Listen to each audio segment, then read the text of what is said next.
Hi friends, നമ്മുടെ ചാനലിലെ പുതിയൊരു വീഡിയോയിലേക്ക് ഏവർക്കും സ്വാഗതം. 10th പ്രിലിംസിൻ്റെ മെഗാ മാരത്തൺ ഫൈനൽ റിവിഷൻ ക്ലാസ്സുകളാണ് നമ്മൾ ചെയ്തുകൊണ്ടിരിക്കുന്നത്. ഇന്ന് 19ാം ദിവസത്തെ ക്ലാസ് ആണ്. ഇന്നത്തെ ക്ലാസ്സിൽ നമ്മൾ ഡിസ്കസ് ചെയ്യുന്നത് 10th പ്രിലിംസിൻ്റെ ഒരു പ്രീവിയസ് ഇയർ ക്വസ്റ്റ്യൻ പേപ്പർ ആണ്. അതുമായി ബന്ധപ്പെട്ടിട്ടുള്ള ചോദ്യങ്ങളാണ് ഇന്നത്തെ ക്ലാസ്സിൽ നമ്മൾ ഡിസ്കസ് ചെയ്യുന്നത്. അപ്പോൾ നമുക്ക് ഇന്നത്തെ ക്ലാസ്സിലേക്ക് കടക്കാം. അതിനു മുമ്പായിട്ട് ഈ ചാനൽ ആദ്യമായിട്ട് കാണുന്ന കൂട്ടുകാരുണ്ടെങ്കിൽ ചാനൽ ഒന്ന് സബ്സ്ക്രൈബ് ചെയ്യുക. ക്ലാസ്സുകൾ ഇഷ്ടപ്പെട്ടാൽ ലൈക്ക് ചെയ്യുക. അതോടൊപ്പം ഫ്രണ്ട്സിലേക്കൊക്കെ ഒന്ന് ഷെയർ ചെയ്തെത്തിക്കുക. അപ്പോൾ നമുക്ക് പെട്ടെന്ന് തന്നെ ക്ലാസ്സിലേക്ക് കടക്കാം. അതുമാത്രമല്ല, ഇന്നത്തെ ക്വസ്റ്റ്യൻ പേപ്പർ കോഡ് 068/2022. ഈ ഒരു ക്വസ്റ്റ്യൻ പേപ്പറുമായി ബന്ധപ്പെട്ട് ഫൈനൽ ആൻസർ കീ പ്രകാരമുള്ള ആൻസേഴ്സ് ആണ് നമ്മൾ ഇന്ന് പഠിക്കാൻ പോകുന്നത്. അപ്പോൾ നമുക്ക് ക്ലാസ്സിലേക്ക് കടക്കാം. എല്ലാവർക്കും ഒരിക്കൽ കൂടി ക്ലാസ്സിലേക്ക് സ്വാഗതം. ഇന്നത്തെ ക്ലാസ്സിലെ ആദ്യത്തെ ചോദ്യം ഇതാണ്. ഈ പരീക്ഷ നടന്നത് 2022 അതുമായി ബന്ധപ്പെട്ടിട്ടുള്ള കറണ്ട് അഫേഴ്സ് ആയിരിക്കും നമുക്ക് ചോദ്യങ്ങളായിട്ട് കണ്ടിട്ടുള്ളവ, എങ്കിലും അറിഞ്ഞിരിക്കാനായിട്ട് ശ്രദ്ധിക്കുക. ആദ്യത്തെ ചോദ്യം, ജോർജ് ഓണക്കൂർ എഴുതിയ ഏതു കൃതിക്കാണ് 2021 കേന്ദ്ര സാഹിത്യ അക്കാദമി അവാർഡ് ലഭിച്ചത്? ജോർജ് ഓണക്കൂർ എഴുതിയ ഏതു കൃതിക്കാണ് 2021 കേന്ദ്ര സാഹിത്യ അക്കാദമി അവാർഡ് ലഭിച്ചത്? ഉത്തരം ഹൃദയരാഗങ്ങൾ. ഉത്തരം ഓപ്ഷൻ ഡി, ഹൃദയരാഗങ്ങൾ. അടുത്ത ചോദ്യം, ഇവരിൽ ആർക്കാണ് 2021 ദ്രോണാചാര്യ അവാർഡ് ലഭിച്ചത്? ഇവരിൽ ആർക്കാണ് 2021 ദ്രോണാചാര്യ അവാർഡ് ലഭിച്ചത്? ഉത്തരം TP ഔസേപ്പ്. TP ഔസേപ്പ്. അടുത്ത ചോദ്യം, ലോകത്തിലെ ഏറ്റവും വലിയ പക്ഷിശില്പം. ലോകത്തിലെ ഏറ്റവും വലിയ പക്ഷിശില്പം. ഉത്തരം ഓപ്ഷൻ സി, ജടായു. കൊല്ലം ജില്ലയിലെ ചടയമംഗലത്തുള്ള ജടായു ആണ് ലോകത്തിലെ ഏറ്റവും വലിയ പക്ഷിശില്പം. നാലാമത്തെ ചോദ്യം, ലോകത്തിലാദ്യമായി പൂർണ്ണമായും സൗരോർജത്തിൽ പ്രവർത്തിക്കുന്ന വിമാനത്താവളം. ലോകത്തിലാദ്യമായി പൂർണ്ണമായും സൗരോർജത്തിൽ പ്രവർത്തിക്കുന്ന വിമാനത്താവളം. ഉത്തരം ഓപ്ഷൻ ബി, കൊച്ചി അന്താരാഷ്ട്ര വിമാനത്താവളം. ഓപ്ഷൻ ബി, കൊച്ചി അന്താരാഷ്ട്ര വിമാനത്താവളം. അടുത്ത ചോദ്യം, കേരള സംസ്ഥാന ചലച്ചിത്ര അക്കാദമിയുടെ ചുമതല വഹിക്കുന്ന മന്ത്രി. കേരള സംസ്ഥാന ചലച്ചിത്ര അക്കാദമിയുടെ ചുമതല വഹിക്കുന്ന മന്ത്രി ആരാണ്? ഉത്തരം option D, Saji Cherian. Option D, Saji Cherian. നിലവിലെ Kerala public service commission chairman. 2022 ചോദ്യങ്ങളാണിത്. നിലവിലെ Kerala public service commission chairman ആരാണ്? ഉത്തരം option A, advocate MK Zakir. ഈ ചോദ്യം ഇപ്പോൾ ചോദിക്കുകയാണെങ്കിൽ നിലവിൽ 2025 ആരാണ് PSCയുടെ ചെയർമാൻ വന്നിരിക്കുന്നത്? കേരള PSCയുടെ ചെയർമാൻ ഡോക്ടർ MR ബൈജു ആണ്. ഡോക്ടർ MR ബൈജു ആണ് നിലവിലുള്ള കേരള പബ്ലിക് സർവീസ് ചെയർമാന്. 2022 ആൻസർ കീ പ്രകാരം ഓപ്ഷൻ എ ആണ് ശരിയായ ഉത്തരം. അടുത്ത ചോദ്യം, ഏഴാമത്തെ ചോദ്യമാണ്.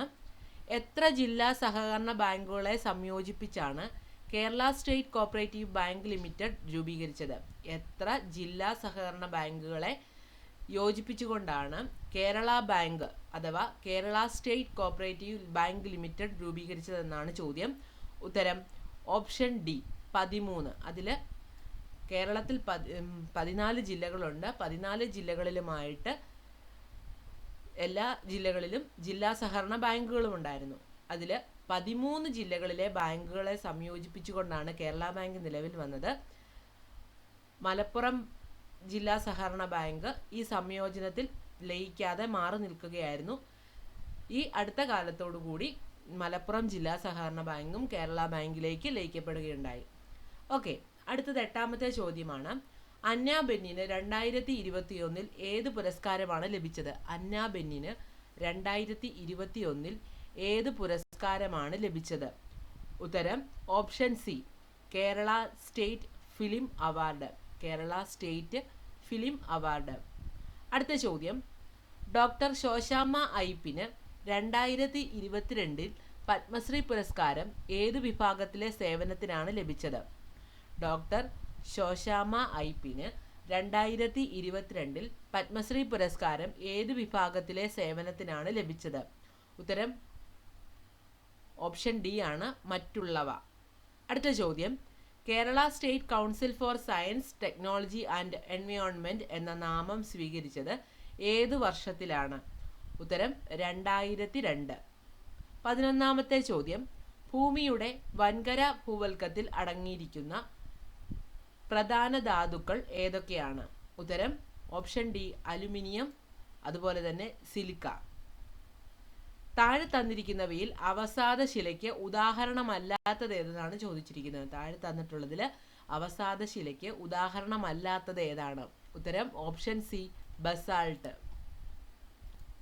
13ാമത്തെ ചോദ്യം ക്യാൻസൽ ചെയ്ത ചോദ്യമാണ്. നമുക്ക് 14ാമത്തെ ചോദ്യം നോക്കാം. താഴെ തന്നിരിക്കുന്നവയിൽ മടക്കുപർവ്വത നിരയ്ക്ക് ഉദാഹരണം. താഴെ തന്നിരിക്കുന്നവയിൽ മടക്കുപർവ്വത നിരയ്ക്ക് ഉദാഹരണം ഏത്? ഉത്തരം ഓപ്ഷൻ ബിയും അതുപോലെ തന്നെ ഓപ്ഷൻ ഡിയുമാണ് ശരിയായ ഉത്തരം. ബിയും സിയും, അറ്റ്ലസും ആൽപ്സുമാണ് മടക്ക് പർവ്വതനിരയ്ക്ക് ഉദാഹരണങ്ങളുള്ളത്. അതുകൊണ്ട് തന്നെ ഓപ്ഷൻ ഡി ആണ് നമുക്ക് കറുപ്പിക്കേണ്ടത്, ഓപ്ഷൻ ഡി. ഓക്കെ. 15ാമത്തെ ചോദ്യം, കനത്ത മഴയെ തുടർന്ന് പെട്ടെന്ന് ജലനിരപ്പ് ഉയർന്ന പ്രതിഭാസമാണ് ഏത്? കനത്ത മഴയെ തുടർന്ന് പെട്ടെന്ന് ജലനിരപ്പ് ഉയരുന്ന പ്രതിഭാസത്തിന് പറയുന്ന പേരെന്താണ്? മലവെള്ളപ്പാച്ചിൽ. മലവെള്ളപ്പാച്ചിൽ. ഇന്ത്യയിൽ ഏറ്റവും ഉയർന്ന ജനസംഖ്യയുള്ള സംസ്ഥാനം. ഇന്ത്യയിൽ ഏറ്റവും ഉയർന്ന ജനസംഖ്യയുള്ള സംസ്ഥാനം ഏതാണ്? ഉത്തരം ഉത്തർപ്രദേശ്, UP. അടുത്ത ചോദ്യം, 1 ലക്ഷത്തിലധികവും 10 ലക്ഷത്തിൽ താഴെയും ജനസംഖ്യയുള്ള നഗരങ്ങൾ അറിയപ്പെടുന്ന പേര്. 1 ലക്ഷത്തിലധികവും 10 ലക്ഷത്തിൽ താഴെയും ജനസംഖ്യയുള്ള നഗരങ്ങൾ അറിയപ്പെടുന്ന പേരേതാണ്? നഗരം എന്ന പേരിലാണ് അറിയപ്പെടുന്നത്. 18ാമത്തെ ചോദ്യം, ഇന്ത്യയിൽ ശരത്കാലം അനുഭവപ്പെടുന്ന കാലഘട്ടം. ഇന്ത്യയിൽ അനുഭവപ്പെടുന്ന കാലഘട്ടം ഏതാണ്?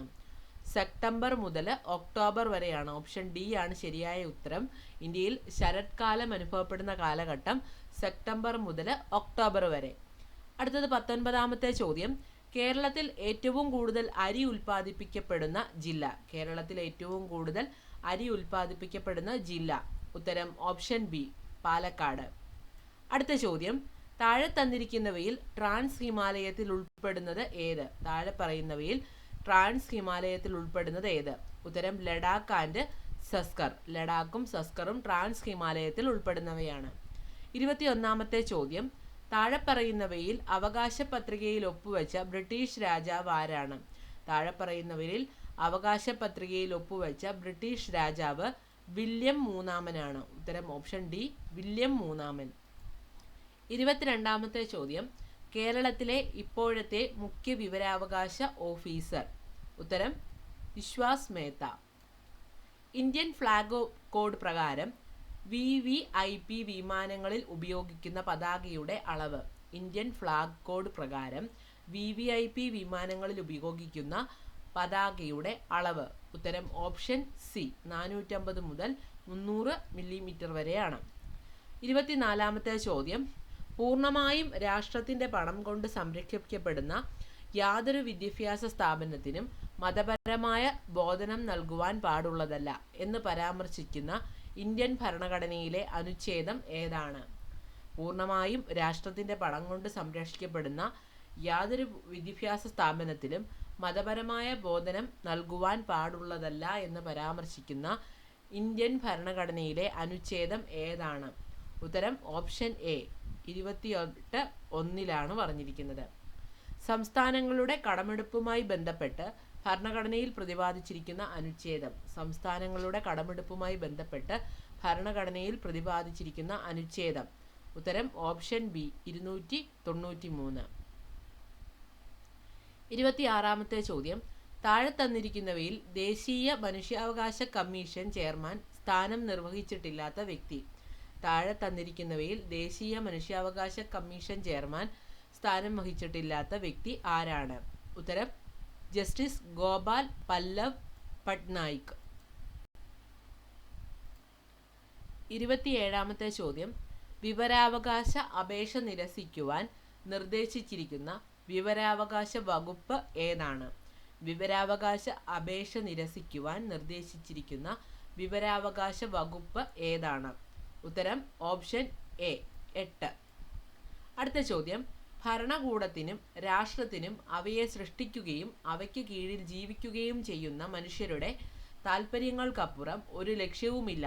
ഈ വാക്കുകൾ ഏത് സ്വാതന്ത്ര്യ സമരകാലത്ത് ഉയർന്നു വന്നതാകുന്നു? ഭരണകൂടത്തിനും രാഷ്ട്രത്തിനും അവയെ സൃഷ്ടിക്കുകയും അവയ്ക്ക് കീഴിൽ ജീവിക്കുകയും ചെയ്യുന്ന മനുഷ്യരുടെ താൽപ്പര്യങ്ങൾക്കപ്പുറം ഒരു ലക്ഷ്യവുമില്ല. ഈ വാക്കുകൾ ഏതു സ്വാതന്ത്ര്യ സമരകാലത്ത് ഉയർന്നു വന്നതാണ്? ഉത്തരം ഓപ്ഷൻ സി അമേരിക്ക. 29ാമത്തെ ചോദ്യം, ശിശുവിന് വാത്സല്യം, സ്വാതന്ത്ര്യം, സമാധാനം, സമഭാവന, സഹാനുഭൂതി എന്നിവയിലൂന്നി വ്യക്തിത്വ വികാസം ഉറപ്പുവരുത്തുവാൻ മാതാപിതാക്കൾക്കും സമൂഹത്തിനും ഉത്തരവാദിത്തമുണ്ട് എന്ന് പ്രഖ്യാപിച്ച UN പ്രമേയം അവതരിപ്പിക്കപ്പെട്ട വർഷം? ഉത്തരം ഓപ്ഷൻ ഡി 1989 നവംബർ 20. 30ാമത്തെ ചോദ്യം, സംസ്ഥാന മനുഷ്യാവകാശ കമ്മീഷൻ എന്നത് എന്താണ്? സംസ്ഥാന മനുഷ്യാവകാശ കമ്മീഷൻ എന്ന് പറയുന്നത് എന്താണെന്നാണ് ചോദ്യം. ഉത്തരം ഓപ്ഷൻ എ, ഒരു ചെയർപേഴ്സണും 2 അംഗങ്ങളും അടങ്ങുന്നതാണിത്. 31ാമത്തെ ചോദ്യം, ഇന്ത്യൻ നാഷണൽ കോൺഗ്രസ് രൂപീകരിക്കപ്പെട്ട വർഷം? ഇന്ത്യൻ നാഷണൽ കോൺഗ്രസ് രൂപീകരിക്കപ്പെട്ട വർഷം ഏതാണ്? ഉത്തരം 1885. അടുത്ത ചോദ്യം, മഹാത്മാഗാന്ധി ഇന്ത്യയിൽ നടത്തിയ ആദ്യത്തെ സത്യാഗ്രഹം ഏതായിരുന്നു? മഹാത്മാഗാന്ധി ഇന്ത്യയിൽ നടത്തിയ ആദ്യത്തെ സത്യാഗ്രഹം ഏതായിരുന്നു? ഉത്തരം ഓപ്ഷൻ ഡി ചമ്പാരൻ സത്യാഗ്രഹം. 33ാമത്തെ ചോദ്യം, ഇന്ത്യൻ നാഷണൽ കോൺഗ്രസിന്റെ 1929 ലാഹോർ സമ്മേളനത്തിന്റെ അധ്യക്ഷൻ ആരായിരുന്നു? ഇന്ത്യൻ നാഷണൽ കോൺഗ്രസിന്റെ 1929 ലാഹോർ സമ്മേളനത്തിന്റെ അധ്യക്ഷൻ ആരായിരുന്നു?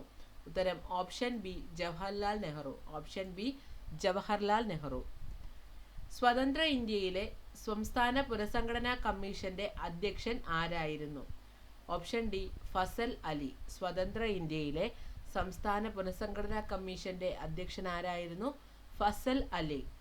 അടുത്തത്, ബംഗാൾ വിഭജനം നടത്തിയ വൈസ്രോയി ആരായിരുന്നു? ബംഗാൾ വിഭജനം നടത്തിയ വൈസ്രോയി ആരായിരുന്നു?